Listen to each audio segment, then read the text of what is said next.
ইলেকট্রনিক্সের কাজে মাঝে মাঝে এমন ফল্টে পড়া লাগে যে ফল্ট ধরতে এতটাই কষ্ট হয়, এতটা সময় লাগে, যা বলা ফল্ট পাওয়া যায় কিন্তু অনেক সময় নষ্ট করার পরে। এই ফল্টটা দেখেন, এটা টেবিল কয়েল, এটার যে 8টা কানেকশন আছে, 8টা কানেকশনই সুন্দর করে জয়েন্ট আছে, কিন্তু ক্যাপাসিটার ডিসচার্জ করে দেওয়া লাগছে। এখন ফল্টটা হুট করে না দেখে শুনে না বুঝে কাটাকাটি করা যায় না। বাস এই কয়েলটা অরিজিনাল তামার কয়েল, এই ধরনের কয়েল এখন আর পাওয়া যাবে না। অনেক কাস্টমার দৌড়ে গিয়ে ফ্যান কেনে, কিন্তু কয়টা টাকা বেশি খরচ করে তার অরিজিনাল কয়েলটা ঠিক করে না বা কয়েল বাঁধে না। সে জানে না যে বর্তমানে সব on time coil, aluminium on time coil দিয়ে প্রত্যেকটা টেবিল ফ্যান সেট করা থাকে বর্তমানে।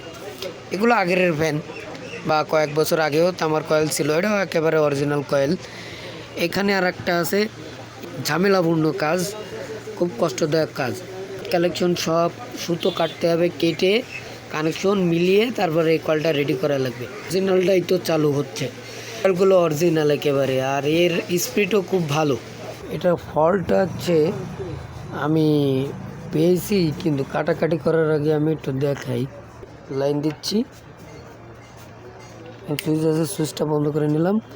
এখানে খেয়াল করে দেখেন, এই যে স্লটের ভিতরে আপনার এই পাইপের পেপারের ভিতরে আপনার ফায়ারিং করতেছে, এখান থেকে এই ঝামেলাটা হয়েছে। তো সব জায়গা কাটে ফেলালিও, হাস্ত নাস্ত করে ফেলালিও এই রোগ পাওয়া যাবে না। এই জন্যই ঠিক করার থেকে আমার খোঁজ করা লাগিয়েছে অনেক সময় ধরে। আলহামদুলিল্লাহ, কয়েলটার কাজ কমপ্লিট।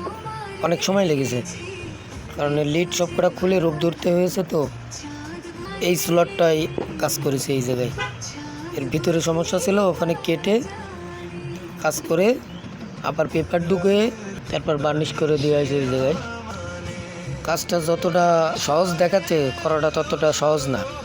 করাটা সহজ হয় কাটিং টু ফিটিং করা, কিন্তু মেইন ভালো কয়েল একটু কষ্ট করে রিপেয়ার করা যায়, তাহলে এই কয়েলটা বেঁচে যায়, আবার অনেক দিন সুন্দরভাবে চলে। তবে এক্ষেত্রেও টেকনিশিয়ানরা অবশ্যই জানে যে কোন কয়েলটার কন্ডিশন ভালো, কোন কয়েলটার কন্ডিশন খারাপ, সেই হিসেবেও বিবেচনা করা হয়।